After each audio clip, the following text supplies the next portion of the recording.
Okay. It's 3 o'clock. Good afternoon, fellow commissioners. In person, good afternoon. City staff and community members, good afternoon.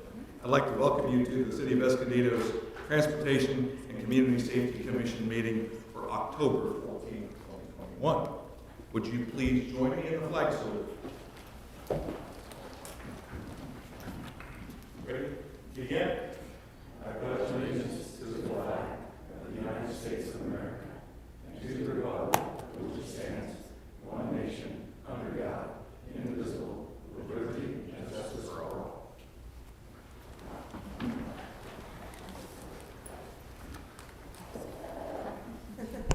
Zach, are you doing the roll call today? Yes, I can do that. Okay. Commissioner Hatley? Present. Commissioner Caswell? Present. Commissioner Spoonmore? Here. Commissioner Thornbar? Present. Commissioner Durner? I am here. Okay. We have no speakers for oral communication. We do have No speakers for no speakers, no oral communication. Okay. Okay, we'll just jump right into approval of the minutes of the July 8th, 2021 meeting. Do I have a motion to approve? So moved. Do I have a second? Second. All in favor? Aye. All opposed? Okay, the motion carries. Okay, we have no consent items. Let's go right into new business. Item number 1, speed surveys, various locations here in the city.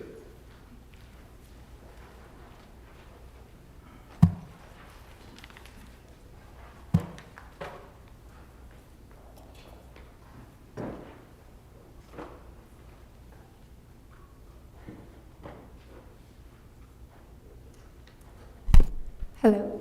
Okay, great. Hello, everybody. My name is Amanda Behar. I'm Engineer 1 here in the Traffic Engineering Department. I'm here to certify a list of new speed surveys for this meeting. So just to go over a brief overview for those that aren't familiar with the speed surveys, for how we don't set them and stuff. We do have to adhere to the California Vehicle Code every 5, 7, and 10 years, and our California Manual for Setting Speed Limits gives us, an outline on how to do these. We do take 100 vehicles and get the 80th percentile of all the speeds, and we take the 5-mile-an-hour increment of that 80th percentile speed. So here's an example of the 80th percentile speeds if we round down or up. If it was 35 miles an hour, let me just double check. I just want to make sure correct. Yes, we did. Okay. So, for example, if it was 37 miles an hour, we would round down to 35 miles an hour, and if it was 38, we would round up to 40. It can also be rounded down with the CDC code 21400B to the nearest 5-mile increment. We can also downgrade to the nearest 5 miles an hour if there's engineering judgment based on that condition. Part of our speed survey is also including the accident data. We use our crossroads data provided by the police department, and it's incorporated with a period of 3 years, and we compare that to the collision data from the Caltrans system here. And we took 13 speed surveys for this go-around. They're listed here. You can see with the asterisks and whatnot, which ones we rounded down and then which ones we downgraded. And I believe that's it for these PowerPoint. But do you guys have any specific questions on these 13? Any questions, commissioners? Yes, I have a question. Do you know approximately when the speed survey was done for the last round? I mean, I'm sure they weren't done all at once, but just approximate date. Were they done in 2020 or earlier this year? Or A couple months ago. a couple months ago? Okay. Just one question. There's a bunch here in Bear Valley Parkway, and I know north of Sunset, or it goes county, city, whatnot. So I was just following the speed limit 45 as you go north at 50. And I think maybe that stretch the county has is 50 or more. Do you know offhand? On Auto Parkway? On Bear Valley Parkway. Oh, Bear Valley. It does vary, and I don't know offhand. No. Any other comments? Questions? Okay, looking for a motion to approve as presented by staff. I'll motion to approve. Second. All in favor? Aye. All opposed? Motion carries. All right. Number 2, the local roadway safety plan progress update.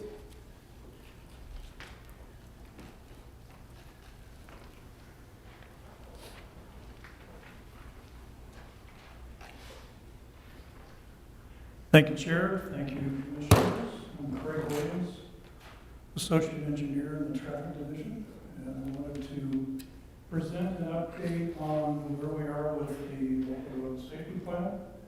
You all have received a copy of the staff report with a lot of different tables and maps. I'm not going to go through every one of those right now, but we'll try to highlight a number of things of where we are in the project, and then a few highlights on hotspots and countermeasures and where we're going through the rest of the year. A little bit on tasks and timeline. We kicked off this project back in May. During the month of June, the consultant, Michael Baker International, had collected crash data and goals, a lot of the crossroads information that we also use for speed surveys and crashes and analysis of crashes.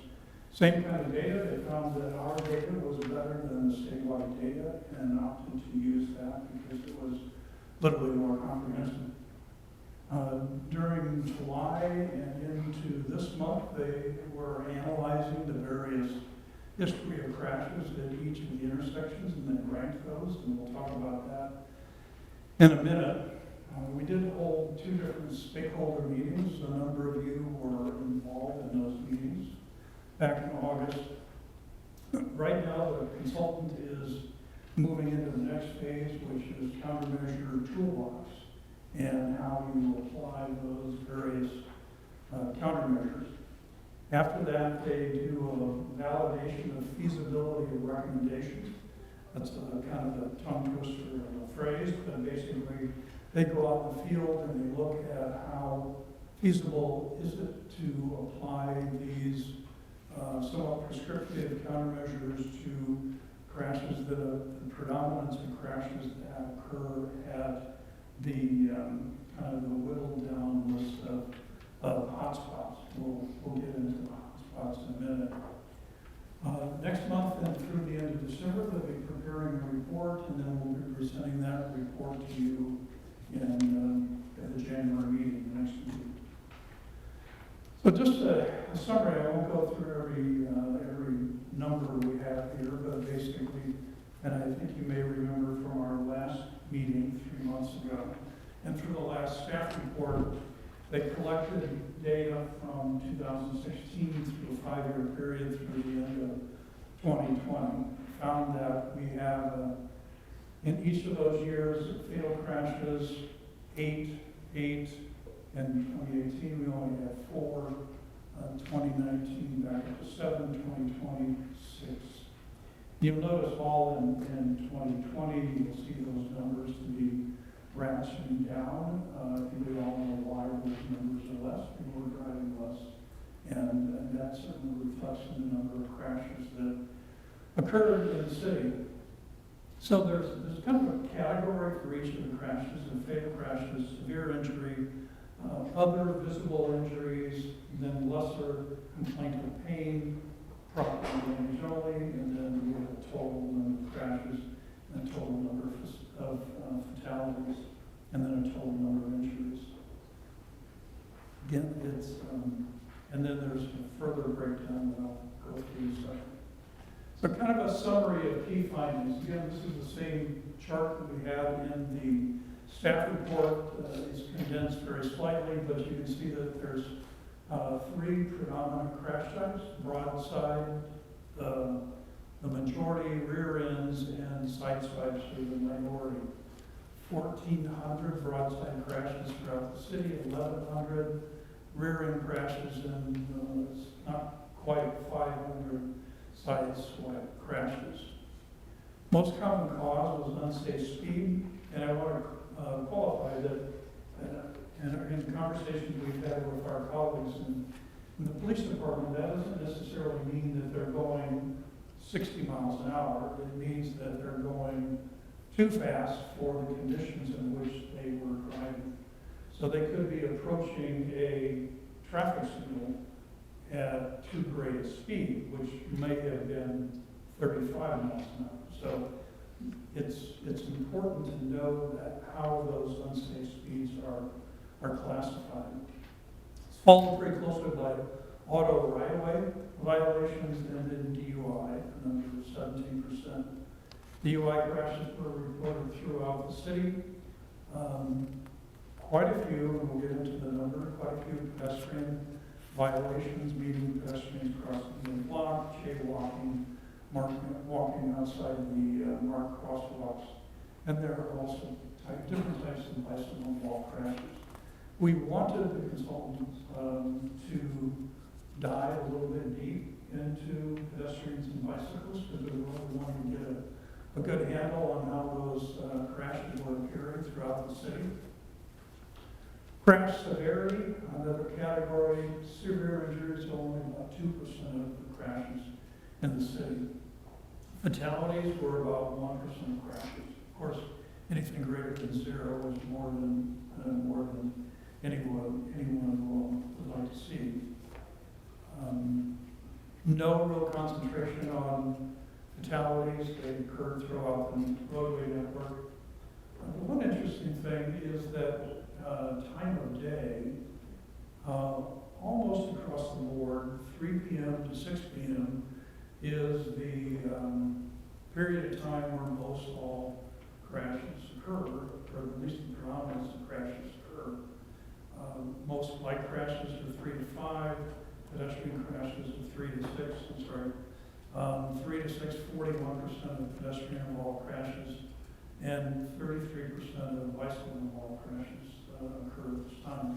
Of course, it's probably the busiest time for vehicles of any time during the city, or during the day in the city. So of course you have more vehicles and people may drive with a little different level of assertiveness than they would maybe throughout the rest of the day, except for AM peak, and we always see folks that are a little anxious to get to work at that time of day. So 251 pedestrian crashes throughout the city. 10 of those were fatals. 25 of those resulted in severe injury. You can imagine a pedestrian really doesn't have the same protection of a vehicle surrounding them. And of course, if they do get hit, then it's going to be more likely that they're going to have some sort of severe injury. 191 bicycle crashes, and it does say the majority of those crashes occur at roadways with a speed limit of 35 miles an hour. So not necessarily all pedestrian residential streets. This is an interesting 2 pages, and I'll go back and forth here. But the consultants listed a total of 35 hotspots in the city.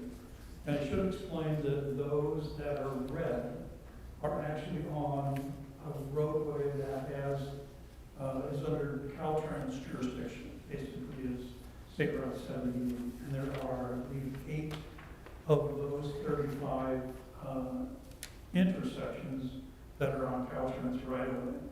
The one thing that we've added to this table that wasn't actually in the staff report is what else is going on in the city already with regard to those particular intersections.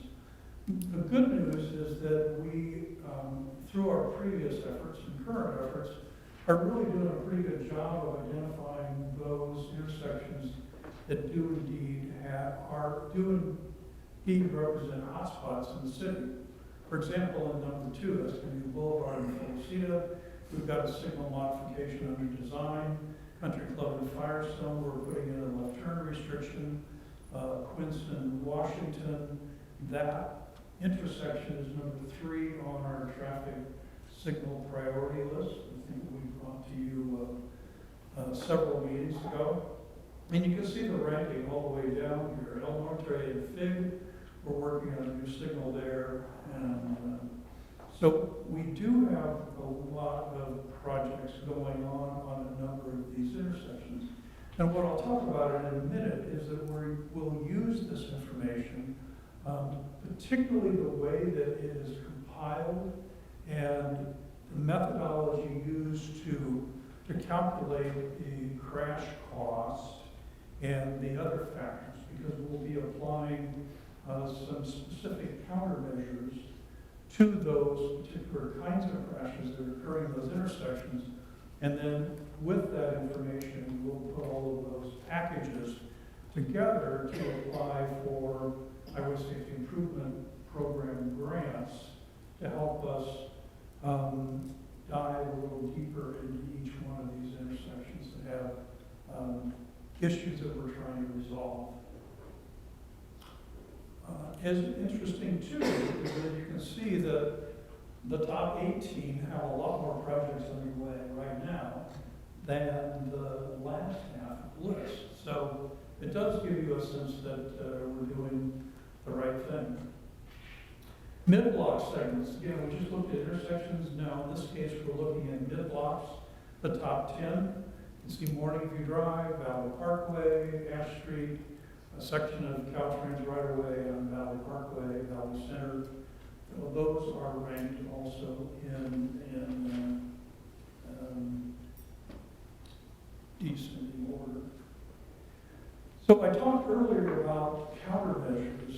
These, we saw this slide at our last meeting, and I want to bring it up again because these countermeasures, it's a very prescriptive process. Caltrans tried really hard to try to level out the playing field. They wanted cities to look at crashes the same way across the board, so that as they presented projects to them for evaluation, they could look at them and say, okay, I'm comparing apples to apples. Because some cities might have embellished crash problems at a particular intersection. Some cities may not have been robust in the way that they presented them. So this was a real calculated method by Caltrans to level the playing field, and it's really a very impressive system that they created. You can see at the bottom here, it's put together by Caltrans. It's also put together by Federal Highway Administration and State Transportation Research and Education Center. That's a nationally known research center. They're the ones who put together these countermeasures to address the kinds of problems that our consultant has identified for all of these intersections. The page out of this document that I have to the right here, and we talked about this last time, it's item number SO3. It is improved signal timing, coordination phases, red, yellow, and operations. It's a 50-50 grant program. And if you'll remember, this is the program that we're currently using, currently taking advantage of. Caltrans awarded us $1.2 million to improve the signal communication system throughout the city. And we're getting ready to issue an RFP to do a signal communication master plan in the next few months. So we were able to take advantage of this. Our intent is to take advantage of this program and look for more dollars that will help us address some of the issues that we'd like to take care of in the city. This is literally 4 pages of the countermeasures that Caltrans listed. The consultant put these together for us. It's just kind of a summary. You can look at the whole document. It's several hundred pages, but this one kind of takes it down into 4. But you can see that it's lighting can address certain kinds of problems. Nighttime crashes, crash reduction factor of 40%, expected life of 20 years. It's funding eligibility, it's 100% funds, which in case the signal communication was 50% funds. but we can see a systematic approach and opportunity. So this gives us a good sense. They'll be applying these countermeasures to each of the intersections that were identified in those hotspots. Again, I won't go through each one of these, but you can get a sense of how well they work. Good example here, install flashing beacons and stop control intersections. They show a crash reduction factor of 15%, but that's because it's already at a stop control intersection. So that there's the logic to how they assign these numbers. So other countermeasures that are certainly worth noting, and we've had conversations about these in some of our school meetings and some of our police meetings. Besides those that are kind of bricks and mortar, there are other countermeasures that have effectiveness. Education can be a countermeasure that we can take advantage of. Youth education programs, senior education programs, even things on social media, the radar speed trailers that we use throughout the city, and even checkpoints. The other things that we can do, and perhaps apply for funding on, and in fact our police department does take advantage of a Highway Traffic Safety Administration funds for speed enforcement. Kyle or Sergeant Byerly may speak to that if you have questions on it. And then also tools to assist with enforcement. There's a technology that a number of cities are using called RAT lights. They're basically red light indicator lights that allow police officers to see basically the backside of a signal instead of having two officers sit and say, okay, this guy just ran a red light.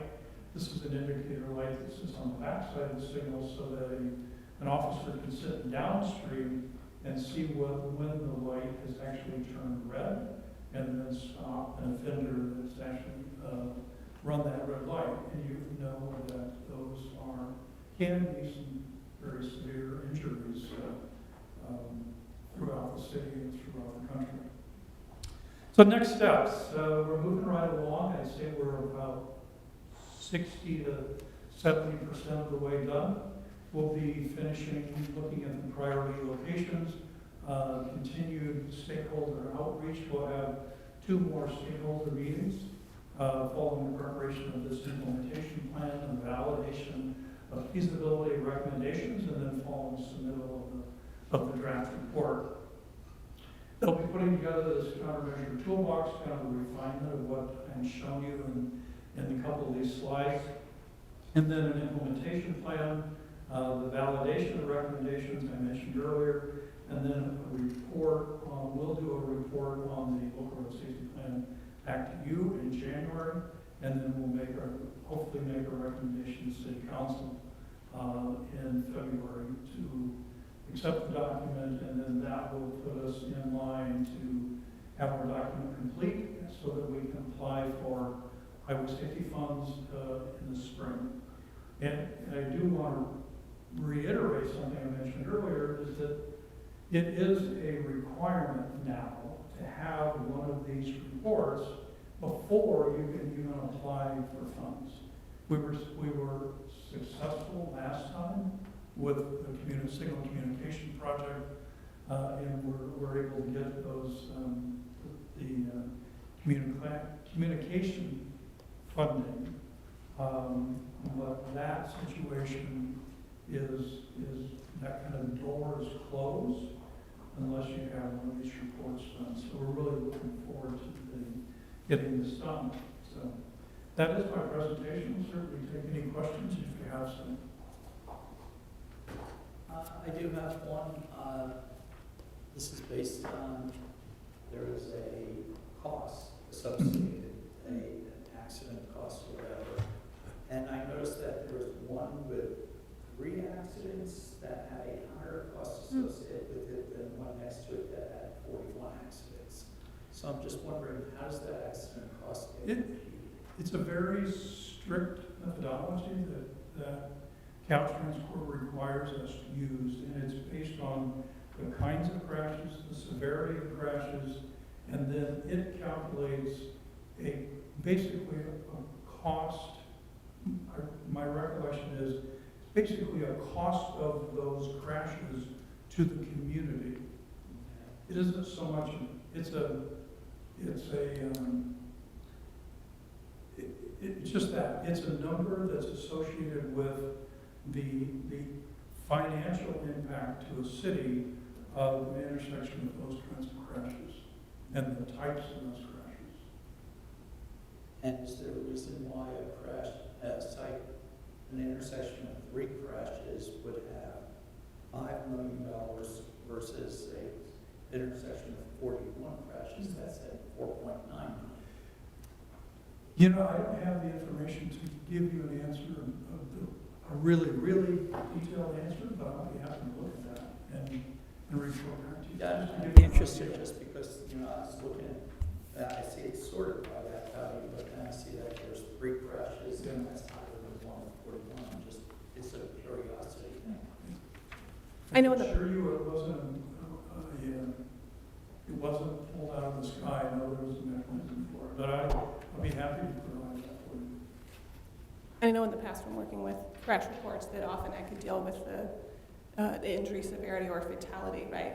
Value a fatality, a loss of life at a greater monetary value. Even though it's difficult to put a monetary value on injury or fatality, so.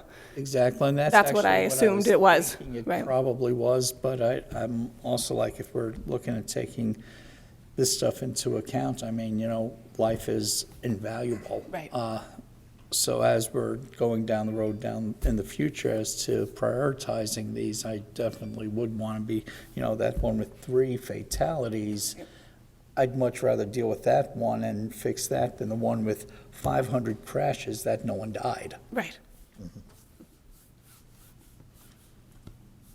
I had a couple questions. One was under the crash cause, when you talked about the classification for auto right-of-way violation. Does that include red light running? I forget for the classification, or is that just failure to yield or kind of, I have to think about that for a second.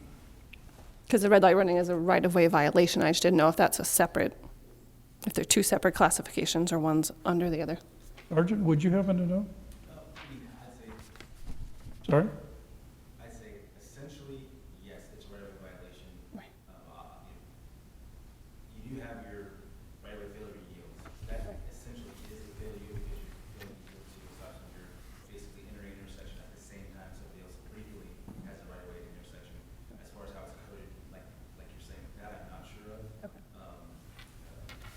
So I definitely say that as well. Okay. I'd just be interested, because you'd think that then the countermeasures, the recommendations are going to be slightly different if it's red light running versus some other right-of-way violation. Let's see. You mentioned that some of the intersections and segments are Caltrans right-of-way, so are we going to include those in our ranking and in the kind of going forward with the understanding that, you know, working in Caltrans right-of-way is different than working in our own right-of-way, or is that something that we're going to let Caltrans? It's address. something that we wanted the consultant to do, although, you know, we're not going to apply for funds to fix an intersection that's theirs. Okay. But it allowed us to take a look at the city as a whole, all of the roads running through it, except for the interstate. And I think that we didn't want to just leave them out. The actual RFP called for 30, plus we wanted them to look, 30 intersections, plus we wanted them to look at Caltrans. So they really gave us a little bit more than that. So they ranked them down to 35, just ended up that 8 of those were Caltrans right away. But again, you know, and it also helps us talk to Caltrans and say, you know, we've got a couple intersections in our city that rank pretty high, and maybe you could do something about those. So Sure. it's good information all around. Yeah, it definitely makes sense to include it since it works with other intersections and segments around their right-of-way, so. I have a few questions and comments. First of all, I'd just like to say, 17% of the crashes being DUI crashes, I mean, that is really high. I mean, that's a lot of DUI collisions, which kind of leads me into my next question, and maybe Sergeant Byerly can answer this for me. I don't believe that EPD takes all property damage only collisions. Is that correct? They only take it under some circumstances, like maybe a party doesn't have insurance? Yeah, so there are certain types of collisions. Basically, any type of injury collision, there's going to be a report taken. Any type of hit-run collision where there's any type of workable suspect information, that report's going to be taken. There are certain collisions where it's just property damage only that aren't taken. If we have a non-injury collision where both parties are at scene, nobody's hurt, we exchange information for them, and that's the extent of that. There's an event created, but basically all we're there doing is we're exchanging information, yet it's not technically a reportable collision. Right. Which just kind of leads me to looking at these statistics when it says that property damage only collisions are around the 200 range consistently in the last few years. It's probably we probably get about 2 to 3 property damage only collisions minimum every day in Escondido, which bring it up to like the 700 to 1,000 property damage only collisions, but they're just not being reported. So there's just a lot of underreporting in some of these accident statistics. I know they're just property damage only, not injury, but they are collisions that aren't being reported that aren't on this form. Which leads me to maybe another question you can answer me, Sergeant. Is the consultant that's doing this work, or maybe you would know, actually physically looking at the accident reports, or do you have a database at EPD where somebody actually enters the severity of because from my experience, an injury collision is just like an injury collision. It's not broken down by severe injury, other visible complaint of pain. Do you have a database that actually breaks down the different types of injuries for the injury collisions? And then does that consultant have access to that database? As far as the consultant, that I'm not sure. Okay. As far as the reporting process and how it's coded, it is coded and it's broken down just as you described. Okay. It's your minor injury, your complaint of pain, your other visible injury, but nothing outside of it being a major injury collision gets changed in the report outside of a fatality. That gets coded separately. But your minor injury to moderate injury collisions, that's how it's coded as a other visible injury, a complaint of pain, or no injury at all. So it is broken down in a database that you have. Great. Yeah, the consultant did receive, there were, as I think the slide showed, 5,000 crashes. They received all of the Crossroads data, and all of those different severity classes are in there, so they can really drill down in it, and it's all in a digital database, so they can apply those, show those on GIS, and then calculate severity based on the information that's in there. Okay, good. And then just looking at, it actually intrigues me, the intersection crash locations and how they're ranked and everything. I looked at all of these intersections, and 4 of them do not have controlled lefts, which, I mean, my feelings on it's kind of nice to not have to always wait in a left-hand turn lane and wait for that green arrow. You could just go if the traffic's cleared. But given that almost 50% of these intersections that are in the top 10 don't have controlled lefts, just saying, in particular, the intersection that bugs me that doesn't have a controlled left is Mission and Fig. I mean, some people just blow that light, they don't care, but it also is one that doesn't have a controlled left. Just want to kind of point that out. And then also, I don't know if you have any additional information on the mid-block crash locations. Morning View Drive between El Norte Parkway and Lincoln. I mean, that's kind of like a secret shortcut in the city. I mean, whenever I take that, there's nobody on that road. I mean, possibly are the collisions there like a vehicle versus a parked car or something that's on the side of the street? Because, I mean, why are there so many crashes on a very seldom traveled roadway that's kind of a secret shortcut? Do we have any idea on that? Or we have to wait for the report to come out maybe, or? I think that's one of those questions I can ask the consultant and get back to you on that. Be happy to do that. Okay, thank you. And then I had a question about the, you're talking about, I'm very excited about improved signal timing. I think we all need to be on our way, and it's very important to speed things along. I'm wondering, does it include just some kind of a timing between the signals, or would it also include like more sensors, especially in left-hand turn pockets, where signals seem to be kind of just on a timer, and there's a green light, there's nobody in that left turn turning, you're waiting to go through, and you have to wait for, the invisible car to go through the left turn. Does it also include any funding for digging up the roads and putting some sensors plates underneath there? So, Yes, the answer is absolutely yes. okay. A lot of the system that we have was implemented a long time ago, and it's still working, but there are some great leaps and bounds we can make with more sophisticated equipment. And the things that we're looking at and talking about are additional levels of detection, camera detection instead of loop pavement. Those can be modified, adjusted, tuned in the office rather than going out to the signal like we have to do now.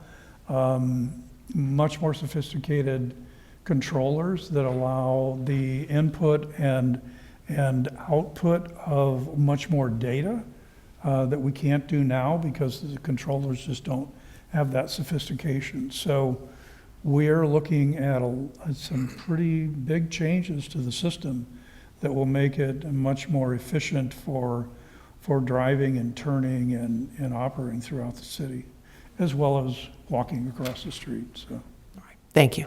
yes. Just a couple questions, Francis. I think, Craig, you said that you asked the consultant to look at the bicycle crashes. Yes. In particular, I just want to add the ped crashes too. I mean, we want our community Oh, safe, of course, and I noticed there's 10 ped fatalities, 2 bicycle fatalities. So, it's kind of they're challenging because you've got, anytime, as you mentioned, there's an accident between a ped vehicle or a bike and vehicle, it's always severe.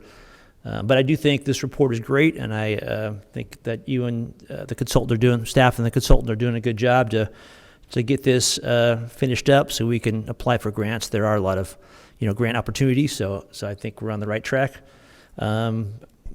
It just was interesting. I think my other question was, I really didn't really say in the report where the ped and bike crashes were, but obviously the consultant has the information, so they'll look into that. Only other comment really is on the list, and I think, number 4 was Center City Parkway and Escondido Boulevard, which is unsignalized, and it's a really challenging intersection because you have the frontage roads on South Center City Parkway, and, it's hard to fix that one, but it is an extremely dangerous intersection. Really, the whole South Center City Parkway corridor, because of the high speeds, and you've got differential speeds, you've some cars going 70, some going 40, and so it is quite perilous unless you know the area real well. In addition, there's new residential development coming in on both sides, high density, and so we're still increasing the ADT and the turning movements on that corridor, which the turning movements are really kind of what create the issue sometimes. So, not that I have recommendations, but I think you guys are doing a good job, and let's finish this up. Thanks. Yeah, we are extremely aware of that intersection. As you may remember, we've applied for grants to hopefully signalize the Brotherton and CCP intersection. We haven't been successful yet, but we're hoping that this information and perhaps a better analysis of how those Citricato and Brotherton and Escondido Boulevard all interact, and more of a strategic look of how to improve those intersections. Yeah, I had some people complain to me about not having the same thing, left turn signal or signalization on. Right. Basically, I guess it's Citricato, but it works pretty good right now, and it just you have a lot of volume. But the way it's timed, it works as good as I think it can. So I'm not sure adding the lefts there would help out. It is, like I said, if you're visiting the area, you don't know how to maneuver it sometimes because you've got cars coming in from 4 different directions. But anyway, it's challenging. It's definitely on our radar. Yeah. Thank you. Thank you, then. Okay. Actually, I got one more follow-up question.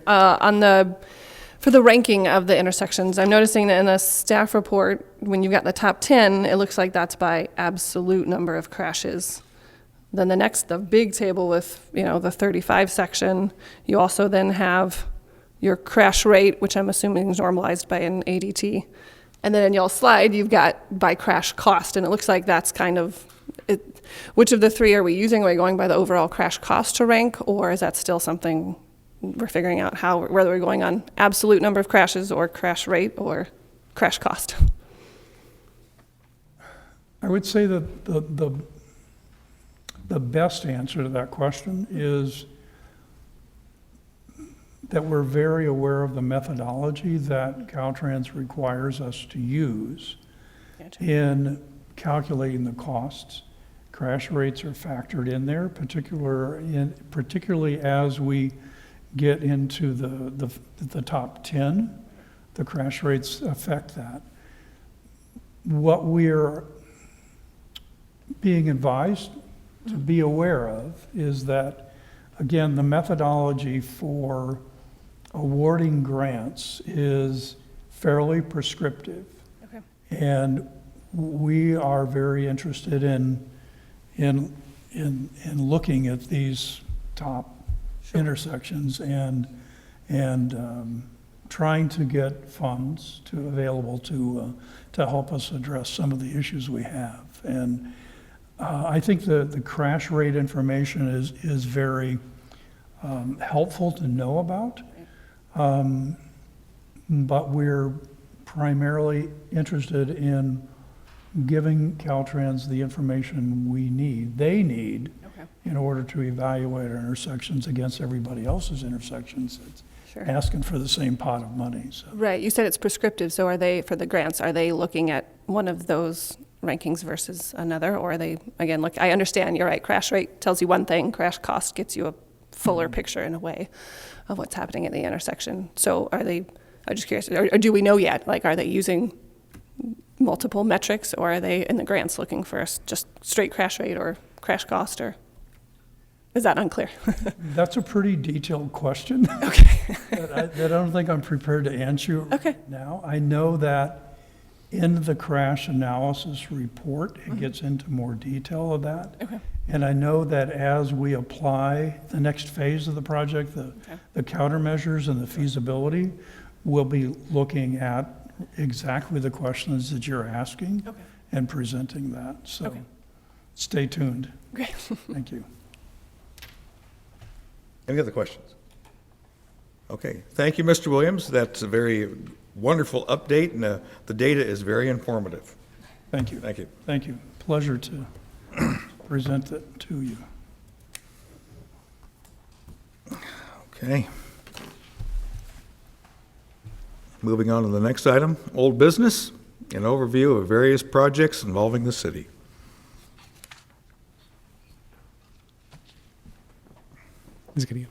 Okay, perfect. So the overview of the projects that involve the city, there's the traffic management project list project update. Fiscal year 2020, 2021, pedestrian countdown indications at 4 locations were installed. All fiscal year 2020, 2021 TMPL projects are now completed. For fiscal year 2021, 2022, Mission Middle School mid-block crosswalk improvements, staff preparing bid documents currently. Number 2, Oak Hill Elementary School crosswalk improvements, staff preparing bid documents. And number 3, North Broadway Elementary School project contract awarded, work anticipated to start in 12/21. The following for the Vehicle Miles Traveled Phase 2 mitigation program development. Fair and Pierce continuing work on VMT guidelines to develop mitigation programs. Work started in June 2021. Traffic Signal Communications Grant Application approved March 30th, 2021. Total project $2.32 million. Local share $1.16 million. Final funding authorization for engineering received September 30th, indicating approval to issue request for proposal scope of work for Phase 1 engineering. 7 Creek Crossings, design approved for 7 crossings between Juniper Street and Citrus Avenue, and project is out to bid. Construction anticipated early 2022. Traffic signals that we have new in design, Myers Avenue and Barham Drive, design nearing completion. Citricado Parkway and Mountain Shadows, Citricado Extension Project, design nearing completion. The design has been approved for Quint Street at Escondido Creek Trail, Tulip Street and Escondido Creek Trail, Midway Drive at Escondido Creek Trail, Project is out to bid. Under construction is the Country Club Lane at Gary Lane and the Villages, early stages of construction. Country Club Lane at Nutmeg Street, the Villages, early stages of construction. Traffic signal modifications that are in design. Felicita Avenue at Escondido Boulevard, protected left turns, part of active Transportation Fund project, design completed. Construction allocation request for 12/2021, California Transportation Commission, then project out to bid early 2022. Juniper Street at Felicita, 17th Avenue, protected left turns, part of active Transportation Fund project, design completed, construction allocation request 12/2021, California Transportation Commission, then project out to bid in early 2022. Bear Valley Parkway at Mary Lane, protected left turns, CIP funded, design at 30%, design completion anticipated 12/2021, construction in 2022, includes relocating 2 signal poles. The design has been approved, not available, and under construction is El Norte Parkway at West Country Club Lane, Madrid Manor, the Villages, Hale Avenue at Tulip Street, Carvana, El Norte Parkway at Nordahl Nutmeg, the Villages, and roundabouts, Country Club Lane at Golden Circle, the Villages, construction completed, Country Club Lane at La Brea, the Villages, in early stages of construction, and Felicita Road at Park Drive, design approved, construction is starting soon. Okay. Any comments regarding the old business? Okay. Moving along, school area safety, there looks like there's no items to report. Next item, council action. Looks like there are none. Any more communications? No? None. Okay. Transportation commissioners, have any questions or items you'd like to bring up for future discussion? Okay. Well, that brings us to the end of the meeting. Do I have a motion to adjourn? Motion. Okay. Do I have a second? I'll second. Okay. All in favor? Aye. Aye. Okay. Meeting is adjourned. I thank you all for doing this important work for the community of Escondido. Thank you so much.